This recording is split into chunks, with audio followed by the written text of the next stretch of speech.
Hello दोस्तों। आज आप सबके लिए एक अच्छी खबर है कि फाइनली आज आईबीपीएस आरआरबी 2020 का नोटिफिकेशन रिलीज हो चुका है। स्केल 1, 2 एंड 3 एंड साथ में ऑफिस असिस्टेंट के लिए यहाँ पर नोटिफिकेशन रिलीज किया गया है।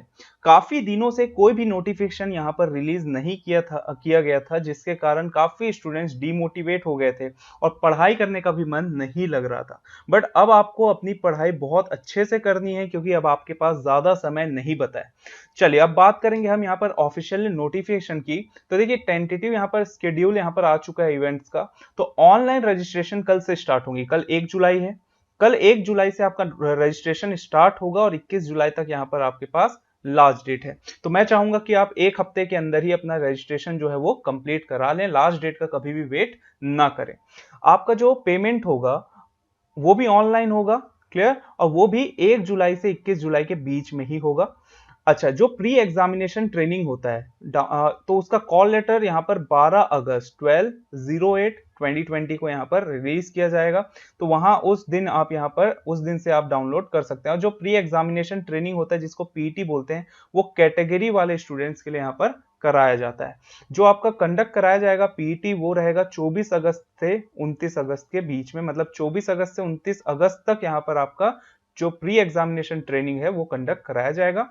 अच्छा, डाउनलोड कब से आप कर सकते हैं प्रीलिम्स का यहाँ पर कॉल लेटर जो है आप डाउनलोड कर सकते हो अगस्त 2020 से। ये सब जो है टेंटेटिव डेट्स है, मतलब डेट्स जो है वो चेंज हो सकते हैं, क्लियर। चलिए यहीं पर हम बात करेंगे कि भाई अगस्त से आपका यहाँ पर प्रीलिम्स का डाउनलोड कर सकते हैं आप कॉल लेटर। और यहीं पर ऑनलाइन एग्जामिनेशन जो होगा प्रीलिम्स का वो सितंबर और अक्टूबर में होगा, क्लियर। तो सितंबर और अक्टूबर में यहाँ पर डेट दिया गया है कि भाई इस सितंबर में या फिर अक्टूबर को आपका प्रीलिम्स का एग्जाम होगा। रिजल्ट जो होगा वो भी यहाँ पर आपका अक्टूबर को आ जाएगा। तो अक्टूबर 2020 में यहाँ पर प्रीलिम्स का जो रिजल्ट है वो रिलीज कर दिया जाएगा। देन उसके बाद यहाँ पर आप मेंस एग्जाम के लिए यहाँ पर अपना कॉल लेटर डाउनलोड कर सकते हैं अक्टूबर एंड नवंबर में, क्लियर। ऑनलाइन एग्जाम जो होगा तो वो भी आपका अक्टूबर नवंबर में होगा मेंस का। और साथ में जो रिजल्ट आएगा, क्लियर, मेंस का, ऑफिसर स्केल 1, 2, 3 की बात करो या फिर ऑफिस असिस्टेंट की बात करो, जितने भी रिजल्ट आएंगे यहाँ पर आपका अक्टूबर नवंबर में आ जाएगा। साथ में यहाँ पर आपका कॉल लेटर जो होगा इंटरव्यू के लिए। तो एक चीज आपको पता होना चाहिए, जो हमारे स्केल 1, 2 एंड 3 ये जो होता है, इसके एग्जाम जो है 3 फेज में होते हैं, क्लियर। स्केल 1 की बात करें, 2 एंड 3 की बात नहीं कर रहे, क्योंकि 2 एंड 3 जो है आपके लिए यहाँ पर फ्रेशर्स के लिए नहीं है, यहाँ पर उस फील्ड में एक्सपीरियंस मांगा गया है। स्केल 1 जो होता है हम बोलते हैं असिस्टेंट मैनेजर। स्केल 1 जो हम बोलते हैं आरआरबी पीओ, इसके लिए फ्रेशर्स जो है अप्लाई कर सकते हैं। तो इसका यहाँ पर कितने फेज में एग्जाम होता है, तो देखिए एक होता है प्रीलिम्स, क्लियर, दूसरा यहां पर हो जाएगा आपका मेंस एंड थर्ड यहां पर इंटरव्यू होगा। तो इंटरव्यू कंडक्ट कराया जाएगा, उसके बाद यहां पर आपको प्रोविजनल अलॉटमेंट दिया जाएगा। बट अगर यहीं पर मैं बात करूं ऑफिस असिस्टेंट की, तो ऑफिस असिस्टेंट सिर्फ 2 फेज में होगा। एक होगा प्रीलिम्स और दूसरा होगा यहाँ पर मेंस। मेंस का जो भी मार्क्स होगा उसके रिस्पेक्ट में आपको यहाँ पर सिलेक्शन दे दिया जाएगा, क्लियर। तो यहाँ पर अगर मैं बात करूं तो इंटरव्यू जो है ऑफिसर स्केल 1, 2 एंड 3 के लिए, वो इंटरव्यू अक्टूबर नवंबर में ही डेट दिया गया है। और जो प्रोविजनल अलॉटमेंट होगा वो आपका जनवरी 2021 को यहाँ पर दे दिया जाएगा। तो ये यहाँ पर था हमारा इवेंट का स्केड्यूल। चलिए अब यहाँ पर हम बात करते हैं एजुकेशनल क्वालिफिकेशंस की। अगर यहाँ पर मैं बात करूं एजुकेशनल क्वालिफिकेशंस की, तो मैंने कहा कि जो अगर कोई भी बंदा यहाँ पर फ्रेशर है, क्लियर, कोई बंदा यहाँ पर फ्रेशर है, तो जो फ्रेशर है ना वो यहाँ पर ऑफिस असिस्टेंट और आरआरबी पीओ जिसको हम बोलते हैं स्केल 1, ठीक है, उसके लिए फॉर्म जो है वो फिलअप कर सकता है। इसके लिए यहाँ पर अगर आपके पास कोई भी सब बैचलर डिग्री है तो आप फिल कर सकते हैं। साथ में यहाँ पर प्रोफेशंसी ऑफ लोकल लैंग्वेज चाहिए। जैसे अगर मैं बात करूं, जैसे मैं सीजी का हूं छत्तीसगढ़ को, तो यहाँ पर लैंग्वेज जो है वो हिंदी है, क्लियर। अगर यहीं पर हम बात करें महाराष्ट्र की, तो महाराष्ट्र में मराठी है। तो अगर आप महाराष्ट्र से फॉर्म फिलअप कर रहे हैं तो आपको मराठी आनी चाहिए, क्लियर। और basic knowledge, working knowledge computer का भी आपको होना चाहिए, क्लियर। तो कोई भी सब बैंक का अगर आप एग्जाम दिला रहे हैं तो वर्किंग नॉलेज तो होना ही चाहिए। अगर मैं बात करूं आईबीपीएस पीओ असिस्टेंट मैनेजर की स्केल 1 के लिए, तो इसके लिए भी कोई भी सा डिग्री आपके पास है तो आप यहाँ पर फॉर्म फिलअप कर सकते हैं। इसमें भी प्रोफिशिएंसी मांगा है लोकल लैंग्वेज का, क्योंकि जो आरआरबी होता है जिसको हम बोलते हैं ग्रामीण bank, regional rural bank, clear. तो आपको यहाँ पर ग्रामीण बैंक है तो ऑब्वियस सी बात है यहाँ पर आपको जो भी यहाँ पर कस्टमर होंगे वो ज्यादा से ज्यादा यहाँ पर ग्रामीण होंगे। क्लियर? तो उनको यहाँ पर लोकल लैंग्वेज में ही बात कर सकते हैं, तो आपको यहाँ पर लोकल लैंग्वेज का यहाँ पर प्रोफिशिएंसी इसीलिए मांगा गया है। ठीक है, तो चाहे आप स्केल 1 की बात करो या फिर आप बात करो असिस्टेंट की, ऑफिस असिस्टेंट, आपको यहाँ पर प्रोफिशिएंसी उस लोकल लैंग्वेज का चाहिए। चलिए यहीं पर अगर हम बात करें एलिजिबिलिटी क्राइटेरिया की, अब देखिए एलिजिबिलिटी क्राइटेरिया क्या है। अगर आप असिस्टेंट मैनेजर ऑफिसर स्केल 1 के लिए फिलअप कर रहे हैं तो आपका एज जो है वो 18 से कम नहीं होना चाहिए और 30 से ज्यादा नहीं होना चाहिए। क्लियर? तो यहां पर हमको बता दिया है कि अगर आप 3 जुलाई 1990 के बाद बॉर्न हुए हैं या फिर 30 जून 2002 के पहले बॉर्न हुए तो फॉर्म फिलअप कर सकते हैं। वही मल्टीपर्पज की बात करें ऑफिस असिस्टेंट के लिए तो यहाँ पर 18 से 28 ईयर्स है, मतलब 18 से अगर कम है तो फॉर्म फिलअप नहीं कर सकते या फिर 28 से ज्यादा है तो फॉर्म फिलअप नहीं कर सकते, मतलब 18 से 28 के बीच में है तो फॉर्म फिलअप कर सकते हैं। इसके लिए डेट्स दिए हैं कि अगर आपका जो बर्थ डेट है वो 2 जुलाई 1992 के बाद आता है या फिर 1 जुलाई 2002 के पहले बॉर्न हुए तो आप यहाँ पर फॉर्म फिलअप कर सकते हैं। और यहाँ पर जो है कैटेगरी वाइज एज रिलैक्सेशन भी दिया है, जैसे एससी एसटी, यहाँ नीचे देखिए एससी एसटी की अगर मैं बात करूं तो 5 ईयर एज रिलैक्सेशन दिया है। ओबीसी की बात करें तो 3 साल का यहाँ पर एज रिलैक्सेशन दिया है और पीडब्ल्यूडी की बात करें तो यहाँ पर 10 साल का एज रिलैक्सेशन दिया है। क्लियर? सीनियर मैनेजर और मैनेजर की अगर मैं बात करूं स्केल 3 और स्केल 2 की तो यहाँ पर 21 से 40 यहाँ पर हमको दिया है और यहाँ पर 21 से 32 दिया है। क्लियर? बट यहां पर आपको एक्सपीरियंस चाहिए, पर्टिकुलर फील्ड में एक्सपीरियंस मांगा गया, किसी में 1 साल का मांगा गया, किसी में 2 साल का मांगा गया। तो अगर आप फ्रेशर हैं तो ये स्केल 2 और स्केल 3 आप फिल नहीं कर पाएंगे। तो जितने भी यहाँ पर कैंडिडेट्स तैयारी कर रहे हैं जो फ्रेशर्स होते हैं वो मल्टीपर्पज और असिस्टेंट मैनेजर का फॉर्म फिलअप कर सकते हैं। दोनों फॉर्म आप साथ में फिलअप कर सकते हो। क्लियर? दोनों फॉर्म आपको फिलअप करना है। अगर आपको सिर्फ ऑफिस असिस्टेंट का फॉर्म फिलअप करना है तो वो भी कर सकते हैं, अगर आपको सिर्फ ऑफिसर स्केल 1 का फॉर्म फिलअप करना है तो वो भी कर सकते हैं, और अगर आप चाहते हैं कि मैं दोनों एग्जाम दिलाऊं तो आप दोनों फॉर्म यहां पर फिलअप कर सकते हैं। चलिए अगर मैं बात करूं एप्लीकेशन फीस की, देखिए एप्लीकेशन फीस जो है वो आपका यहां पर, अगर आप ऑफिसर स्केल 1, 2 एंड 3 के लिए फॉर्म फिलअप कर रहे हैं तो अगर आप किसी कैटेगरी में है, मतलब एससी एसटी और पीडब्ल्यूडी से, क्लियर, तो 175 रुपीज चार्ज है। बट अगर आप ऑल अदर्स दिया हुआ है, अदर कैंडिडेट्स है, मतलब अगर आप ओबीसी हैं या अगर आप यहां पर जनरल हैं, क्लियर, तो अगर आप अनरिजर्व हैं तो आपको 850 रुपए फॉर्म, आपको 850 रुपए का पेमेंट करना होगा। एप्लीकेशन फी जो है वो 850 है। यहीं पर अगर मैं ऑफिस असिस्टेंट की बात करूं मल्टीपर्पज, जिसको हम बोलते हैं क्लर्क, क्लियर, तो ये इसके लिए भी वही सेम है कि भाई अगर आप एससी एसटी पीडब्ल्यूडी हैं या एक्स सर्विसमैन है तो 175 रुपीज है। क्लियर? अगर यहीं पर हम बात करें अदर कैंडिडेट्स हैं तो उसके लिए 850। अगर आप ओबीसी हैं, अगर आप यहाँ पर अनरिजर्व कैटेगरी से बिलोंग करते हैं तो आपको 850 रुपए का एप्लीकेशन फीस जमा करना होगा। क्लियर? ऑनलाइन। चलिए नेक्स्ट यहाँ पर अगर मैं बात करूं पैटर्न की, तो जो एग्जाम का पैटर्न है, तो मैंने कहा था कि जगह अगर मैं बात करूं ऑफिस असिस्टेंट की, क्लियर, तो अगर मैं ऑफिस असिस्टेंट की बात करूं तो 2 फेज में होंगे, एक होगा प्रीलिम्स, देन होगा यहां पर मेंस। क्लियर? एक प्रीलिम्स है और एक यहां पर हमारे लिए मेंस है। अब सबसे इंपॉर्टेंट इंफॉर्मेशन मैं जो देना चाहता हूं वो ये है कि अगर आपका इंग्लिश सेक्शन या इंग्लिश जो सब्जेक्ट है, आप बैंक की तैयारी कर रहे हैं, ठीक है, और अगर आपका इंग्लिश सेक्शन जो है वो वीक है, और अगर आप हिंदी मीडियम से और आपको हिंदी बहुत अच्छा आता है, अगर आप हिंदी में कंफर्टेबल है एग्जाम दिलाने के लिए, तो आपका जब मेंस होता है, ठीक है, देखिए प्रीलिम्स में इंग्लिश नहीं आता है, बाकी जितने भी एग्जाम्स होते हैं ना, चाहे आप SBI clerk, SBI PO, IBPS clerk, IBPS PO की बात करो या आरबीआई की बात करो, कोई भी एग्जाम दिलाते हो तो यहां पर हमेशा प्रीलिम्स में 3 सेक्शन होते हैं, इंग्लिश, रीजनिंग और मैथ्स, ये जिसको हम बोलते हैं क्वांट। क्लियर? तो ये 3 सेक्शंस होते हैं। बट जब हम बात करते हैं आरआरबी की, रीजनल रूरल बैंक, ग्रामीण बैंक की, तो यहां पर प्रीलिम्स में आपके पास सिर्फ 2 सेक्शन आते हैं, reasoning and numerical ability. Clear? Reasoning और क्वांट, सिर्फ क्या आता है तो है रीजनिंग और क्वांट। बट जब मेंस दिलाते हैं तो यहां पर आपके पास 5 सेक्शंस होते हैं, कौन कौन से? रीजनिंग, क्वांट, फिर आपके पास यहां पर कंप्यूटर नॉलेज भी, कंप्यूटर का भी एग्जाम होगा, फिर आपके पास जनरल अवेयरनेस का भी एग्जाम होगा, लास्ट में जो यहां पर मैं बताना चाह रहा हूं वो ये है कि आपके पास इंग्लिश और हिंदी जो लैंग्वेज आपका एग्जाम होता है उसमें हिंदी और इंग्लिश में आप कोई भी सा यहाँ पर ऑप्ट कर सकते हैं। अगर आप इंग्लिश में कंफर्टेबल है तो इंग्लिश का सेक्शन यहाँ पर सेलेक्ट कर सकते हैं, या हिंदी में कंफर्टेबल है तो आप हिंदी का एग्जाम दिला सकते हैं। क्लियर? तो यहाँ पर उन स्टूडेंट्स के लिए काफी ज्यादा महत्वपूर्ण एग्जाम इसलिए मैं कहता हूं क्योंकि अगर आपको बैंक में जॉब करना है और अगर आपको यहाँ पर इंग्लिश आपका वीक है, इंग्लिश में कंफर्टेबल आप नहीं है, क्लियर, अगर आपको हिंदी बहुत अच्छा आता है तो आपके लिए बेस्ट और यहाँ पर बेस्ट ऑप्शन है कि भाई आप आरआरबी का एग्जाम दिलाइए और आरआरबी का एग्जाम क्रैक कीजिए।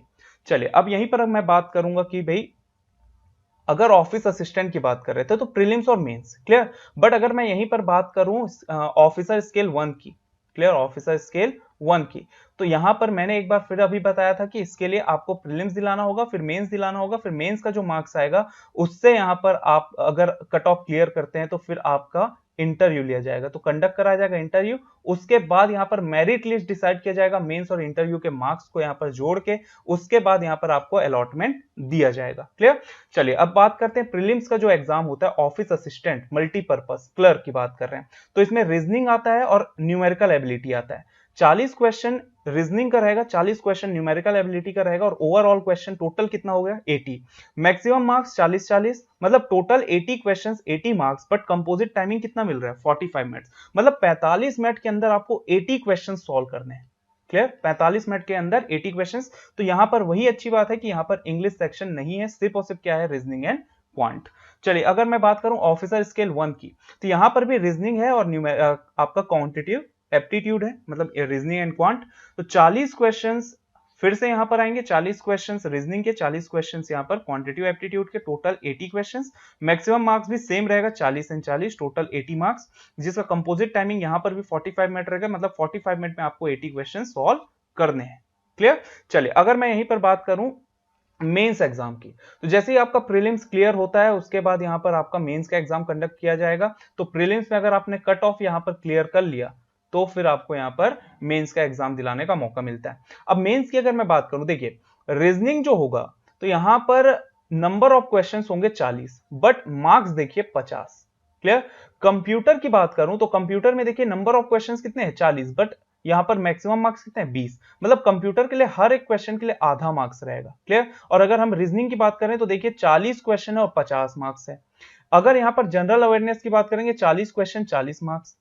इंग्लिश और हिंदी ये जो है आपका फोर्थ जो यहां पर दिख रहा है, इसमें आप या तो ए या तो बी ऑप्ट करेंगे, मतलब या तो आप इंग्लिश में दिलाएंगे या तो आप हिंदी में दिलाएंगे। तो अगर इंग्लिश में कंफर्टेबल है तो इंग्लिश से यहां पर सेक्शन सेलेक्ट करिए, अगर हिंदी में कंफर्टेबल है तो हिंदी सेक्शन यहां पर सेलेक्ट कीजिए। दोनों आप नहीं दिला सकते, किसी एक को ही यहां पर आपको सेलेक्ट करना है। क्लियर? ये नहीं कि आधा इंग्लिश दे रहे हैं आधा हिंदी दे रहे हैं, ये आप नहीं करेंगे। क्लियर? आपका मार्क्स नहीं जुड़ेगा, तो हिंदी या तो पूरा का पूरा हिंदी आप यहां पर सेलेक्ट करेंगे तो हिंदी यहां पर दिलाएंगे या फिर इंग्लिश। क्लियर? चलिए यहां पर 40 क्वेश्चन 40 मार्क्स है, तो हिंदी दिला या इंग्लिश दिलाओ 40 क्वेश्चन है 40 मार्क्स। बट अगर मैं न्यूमेरिकल एबिलिटी क्वांट की बात करूंगा तो यहां पर देखिए 40 क्वेश्चन का 50 मार्क्स है। तो रीजनिंग और क्वांट जिसमें 40-40 क्वेश्चन है बट मार्क्स जो है वो 50-50 है, और टोटल टाइमिंग कितना मिलेगा वो है 2 आवर्स, मतलब 120 मिनट्स।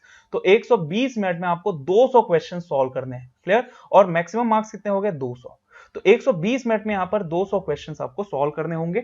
चलिए अगर मैं बात करूंगा ऑफिसर स्केल 1 की, तो देखिए सेम है, यहां पर जो पैटर्न था ना वही सेम पैटर्न है। रीजनिंग के लिए 40 question 50 marks, computer 40 question 20 marks, general awareness 40 question 40 marks. English और हिंदी में फिर आप ऑप्ट कर सकते हैं, या तो इंग्लिश या फिर हिंदी जिसमें भी कंफर्टेबल है, 40 question 40 marks. Clear? Then quantitative aptitude 40 question 50 marks. तो रीजनिंग और मैथ्स जो हम बोलते हैं उसमें बहुत ज्यादा आपको ध्यान देना है, क्योंकि यहां पर 40 क्वेश्चन का 50 मार्क्स मिल रहा है। टाइमिंग सेम है 120 आवर्स। अब देखिए बाकी सब में सेक्शनल टाइमिंग्स होते हैं, बाकी जितने भी एग्जाम्स दिलाएंगे उसमें सेक्शनल टाइमिंग्स होते हैं, बट इसमें सेक्शनल टाइमिंग नहीं है, कंपोजिट टाइमिंग है। मतलब 120 मिनट में आपको यहां पर जो सेक्शन सेलेक्ट करना है वो आप सेक्शन सेलेक्ट कर सकते हैं। मतलब अगर आपको स्टार्ट करना है रीजनिंग से तो वो भी कर सकते हैं, अगर आपको हिंदी से स्टार्ट करना है वो भी कर सकते हैं, आपको क्वांट से स्टार्ट करना है वो भी कर सकते हैं। किसी भी सेक्शन में आप कभी भी स्वैप कर सकते हैं। रीजनिंग बना रहे हैं नहीं बन रहा है, आप इंग्लिश बनाना स्टार्ट कर दिए, क्लियर, क्वांट बनाना स्टार्ट कर दिए, तो आप कभी भी कोई भी सा सेक्शन यहाँ पर स्वैप कर सकते हो। क्लियर? तो होप सो ये चीजें आपको समझ में आई हो। और प्रीलिम्स में भी वही चीज है, 45 मिनट जब हमको मिलता है तो सेक्शनल टाइमिंग नहीं मिलता है, कंपोजिट टाइमिंग मिलता है। मतलब आपको यहाँ पर 80 क्वेश्चन, आप कोई भी सा क्वेश्चन आप यहाँ पर स्टार्ट कर सकते हो, चाहे रीजनिंग से स्टार्ट करो, चाहे न्यूमेरिकल एबिलिटी से स्टार्ट करो, कोई भी सा क्वेश्चन यहाँ पर कर सकते हैं आप, कोई भी सा सेक्शन यहाँ पर सॉल्व कर सकते हैं। क्लियर? तो होप सो ये चीज समझ में आया होगा। अब देखिए यहाँ पर अगर मैं प्रीलिम्स की बात करूं तो जो ऑफिस असिस्टेंट होता है ना, इसका एग्जाम में जो लेवल ऑफ क्वेश्चंस होते हैं, देखिए अब दोनों में डिफरेंस क्या है, तो डिफरेंस है लेवल ऑफ क्वेश्चंस का। जो क्वेश्चन का लेवल होता है जब आप यहां पर दिलाते हैं prelims exam multipurpose office assistant के लिए, तो यहां पर लेवल ऑफ क्वेश्चन जो होते हैं ना बहुत इजी होते हैं, वेरी इजी, इजी भी नहीं मैं बोलूंगा वेरी इजी। और अगर मैं ऑफिसर स्केल 1 की बात करूंगा तो यहां पर मैं बोलूंगा इजी टू मॉडरेट। क्लियर? बहुत ज्यादा डिफिकल्ट लेवल के क्वेश्चंस नहीं पूछे जाते हैं, या तो इजी रहेंगे या तो मॉडरेट और बनने लायक ही क्वेश्चंस होंगे। अब यहां पर सबसे इंपॉर्टेंट बात यहां पर हम करने वाले हैं वो है कट ऑफ। तो लास्ट ईयर 2019 और 2018 2 साल का हम कट ऑफ देखेंगे कि क्या था। चलिए अगर मैं यहीं पर प्रीलिम्स की बात करूं, यहां पर हम कट ऑफ बात कर रहे हैं प्रीलिम्स का। 2019 में आप कट ऑफ देखेंगे तो देखिए आंध्र प्रदेश का कट ऑफ कितना है 71.50। देखिए टोटल क्वेश्चंस कितने थे 80 और टोटल मार्क्स कितने थे 80, तो 80 मार्क्स थे भाई हमारे पास। क्लियर? तो आंध्र प्रदेश में कट ऑफ कितना गया 80 में से 71.5। अगर मैं असम की बात करूं तो यहां पर कट ऑफ कितना गया 64.75। बिहार की बात करूं तो कितना गया 74.75। तो देखिए मैं एक एक स्टेट का यहां पर कट ऑफ जो है डिस्कस नहीं कर सकता, आप यहां पर स्क्रीनशॉट ले लीजिए और खुद देख लीजिए। जैसे छत्तीसगढ़ की बात करेंगे 80 में से कितना गया है 75.5, मतलब यहां पर अप्रॉक्स 76 कट ऑफ गया, मतलब 80 में से 76 क्वेश्चंस यहां पर अगर आपका करेक्ट था तो यहां पर आपका सिलेक्शन होगा। तो मैंने क्या कहा था कि आपके पास जो लेवल ऑफ क्वेश्चंस होते हैं ना ऑफिस असिस्टेंट के, वो बहुत इजी होते हैं, वेरी इजी, आप आराम से क्वेश्चन जो है सॉल्व कर सकते हो। इसके लिए सिर्फ इंपॉर्टेंट क्या है वो है स्पीड एंड एक्यूरेसी। तो यहां पर मैंने एक इंपॉर्टेंट नोट लिखा है कि स्पीड एंड एक्यूरेसी अगर बहुत अच्छा है, देखिए स्पीड तो हम सबके पास यहां पर इंक्रीज हो जाएगा, बट एक्यूरेसी में हमको ध्यान देना है कि आप यहां पर जो भी आपका आंसर निकल रहा है वो एक्यूरेट है कि नहीं, इसमें आपको खास ध्यान रखना है। अगर आप यहां पर स्पीड आपकी अच्छी है, आप 80 में से 80 क्वेश्चन बना लेते हो, बट अगर आपका एक्यूरेसी 80 में से 70 ही क्वेश्चन सही है तो कोई मतलब नहीं है। क्लियर? स्पीड एंड एक्यूरेसी दोनों यहां पर बराबर होनी चाहिए, आपका जो भी क्वेश्चन आप सॉल्व कर रहे हो वो एक्यूरेट होना चाहिए और स्पीड तो अच्छी होनी ही चाहिए। अब यहां पर अगर मैं बात करूं तो देखिए 2019 में कुछ ऐसे भी स्टेट्स थे जहां पर, जैसे अगर मैं पंजाब की बात करूं, देखिए यहां पर 78 अप्रॉक्स 78 आपका कट ऑफ गया है, 80 में से 78 क्वेश्चंस। तो यहां पर कट ऑफ, यहां पर क्या क्या फैक्टर्स हैं कट ऑफ का, कट ऑफ का फैक्टर क्या है अगर मैं यहीं पर बात करूं, देखिए आपको हर एक स्टेट से यहां पर, अगर आप अलग अलग स्टेट से बिलोंग करते हैं तो आपको अपने स्टेट से यहां पर फॉर्म भरना है, क्योंकि लैंग्वेज प्रोफिशिएंसी मंगा है। ठीक है? अगर आप छत्तीसगढ़ के हैं तो कुछ कुछ ऐसे स्टेट्स हैं जैसे बिहार, यहां पर हिंदी है तो आप फॉर्म फिलअप कर सकते हैं, तो छत्तीसगढ़ का पर्सन बिहार से फॉर्म फिलअप कर सकता है, बिहार का छत्तीसगढ़ से कर सकता है। तो जहां जहां लैंग्वेज प्रोफिशिएंसी हिंदी है वहां आप फिलअप कर सकते हो। क्लियर? बट जैसे आसाम है तो वहां आसामीज है। क्लियर? जैसे अगर मैं बात करूं यहीं पर केरल कर्नाटक, तो यहाँ पर अपना अलग लैंग्वेज होता है। महाराष्ट्र की बात करें तो यहाँ पर मराठी होता है, उड़ीसा की बात करें तो उड़िया होता है। तो ये सब आपको आप यहाँ से फॉर्म फिलअप नहीं कर सकते अगर आपको ये सब लैंग्वेज नहीं आता है तो, इसीलिए आप अपने अपने स्टेट से फॉर्म फिलअप करेंगे। अब देखिए हर एक स्टेट का यहाँ पर वैकेंसीज आता है, तो मान लो आपके पास टोटल 5000 वैकेंसी आया। ठीक है? अब 5000 वैकेंसी आया, बट मान लो भाई आंध्र प्रदेश में सिर्फ वैकेंसी था 80, आसाम में वैकेंसी था 120, यहाँ पर बिहार में वैकेंसी था 300, छत्तीसगढ़ में था मान लो 52। अब देखो यहाँ पर वैकेंसीज जो है वो कम है और नंबर ऑफ कैंडिडेट्स मान लो यहाँ पर आंध्र प्रदेश से फॉर्म फिलअप किए 10,000 पर्सन। ठीक है? 10,000 लोग यहाँ पर फॉर्म फिलअप किए। अब 80 वैकेंसी है और 10,000 लोग यहाँ पर फॉर्म फिलअप किए, तो ऑब्वियस सी बात है ना, कैंडिडेट्स बहुत ज्यादा हैं। ठीक है? वैकेंसी बहुत कम है, लेवल ऑफ क्वेश्चन बहुत इजी है, तो ऑब्वियस सी बात है आपका कट ऑफ जो है वो क्या रहेगा, हाई रहेगा। तो यही फैक्टर है कि कट ऑफ जो है हाई जाता है। चलिए तो अपने अपने यहाँ पर स्टेट के यहाँ पर आप कट ऑफ जो है वो देख सकते हैं। यहाँ पर सारे ही स्टेट्स के यहाँ पर कट ऑफ है। अगर 2018 की बात करें तो देखिए 2018 में आंध्र प्रदेश में 72.50 गया था और 2019 में कितना गया है 71.50। असम में 67.50 गया है। क्लियर? बिहार में 70 गया था 2018 में, छत्तीसगढ़ में 67। छत्तीसगढ़ की अगर मैं बात करूं तो देखिए छत्तीसगढ़ में 2018 में 67.75, मतलब 68 बोल सकता हूं मैं। क्लियर? और लास्ट ईयर कितना गया था अप्रॉक्स 76। तो 8 मार्क्स यहां पर इंक्रीज हुआ था। मतलब यहां पर आप देख सकते हो कि किसी भी स्टेट में जो यहाँ पर आपका कट ऑफ होता है ना, वो कभी भी पहले से ही डिसाइडेड नहीं होता कि जैसे इस साल जितना कट ऑफ गया उतना ही यहाँ पर आपका इस साल जाए। जैसे 2019 में 76 गया है तो 2020 में आपका कट ऑफ जो है वो कम भी हो सकता है, ज्यादा भी जा सकता है। क्लियर। तो यहाँ पर वो क्वेश्चन और वैकेंसीज पे, यहाँ पर लेवल ऑफ क्वेश्चन और वैकेंसीज पे यहाँ पर डिपेंड करता है। तो आप अपने अपने स्टेट का यहाँ पर कट ऑफ जो है वो देख सकते हैं। चलिए अब मैं बात करूंगा यहाँ पर प्रीलिम्स ऑफिसर स्केल 1 की। देखिए ऑफिसर स्केल 1 की अगर मैं बात करूं तो ऑफिसर स्केल ये 2019 का डेटा है, ये 2018 का। आंध्र प्रदेश में कट ऑफ जो है 58.50 गया था और 2018 में 52.50 गया था। तो कट ऑफ अब देखें तो यहां पर जो है ऑफिसर स्केल में ऑफिस असिस्टेंट के हिसाब से अगर आप देखें, उसके कंपैरिजन में देखें तो यहां पर कट ऑफ जो है कम है। क्लियर, क्योंकि यहां पर क्वेश्चन का जो लेवल होता है ऑफिस असिस्टेंट से ऊपर होता है। अगर यहां पर मैं बोलूंगा कि भाई वो इजी था तो यहां पर मैं बोल सकता हूं यहां पर जो क्वेश्चन आएगा वो रहेगा मॉडरेट लेवल का, इसीलिए यहां पर जो कट ऑफ है आप देख सकते हैं कि वो कम गया है एज कंपेयर टू यहां पर आपका ऑफिस असिस्टेंट। अब असम की बात करें तो देखिए 41.50 गया है और 2018 में कितना गया था 29.25। बिहार की बात करें तो 58 है, यहाँ पर 45 है। छत्तीसगढ़ की बात करें तो 55.50 है, पहले 2018 में कितना था 53.50। तो हर एक आप अपने अपने यहाँ पर स्टेट का कट ऑफ जो है वो आप देख सकते हैं, अपने अपने स्टेट का कट ऑफ देख सकते हैं। और अगर मैं बोलूंगा तो यहाँ पर मैक्सिमम यहाँ पर कोई बहुत कम ऐसे स्टेट्स है ना जहां पर 60 से ऊपर कट ऑफ गया है। उत्तराखंड है जिसमें 65 कट ऑफ दिख रहा है, इसके ऊपर तो कट ऑफ और कहीं पर नहीं दिख रहा है। मतलब यहाँ पर कुछ ही स्टेट हैं जहां पर 60 से ऊपर कट ऑफ गया, बाकी सब 55 से 60 के बीच में कट ऑफ मैक्सिमम स्टेट का है। तो ये था हमारा कट ऑफ 2019-2018 का। तो एक चीज आपको याद रखना है वो है स्पीड और एक्यूरेसी। जब भी आप क्वेश्चन सॉल्व कर रहे हो तो स्पीड तो होनी चाहिए, साथ में आपका क्वेश्चन का एक्यूरेसी भी होना चाहिए।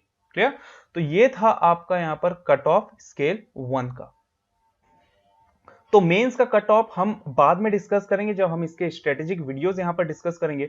बहुत जल्द आपके पास इसके स्ट्रेटेजिक वीडियोस आ जाएंगे जिसपे हम डिस्कस करेंगे कि एक्चुअल में ऐसे एग्जाम्स की तैयारी हमें कैसे करनी चाहिए। तो यहां पर वो सारी स्ट्रेटेजीज हम यहां पर डिस्कस करेंगे, तब यहां पर हम इसके मेंस के कट ऑफ डिस्कस करेंगे।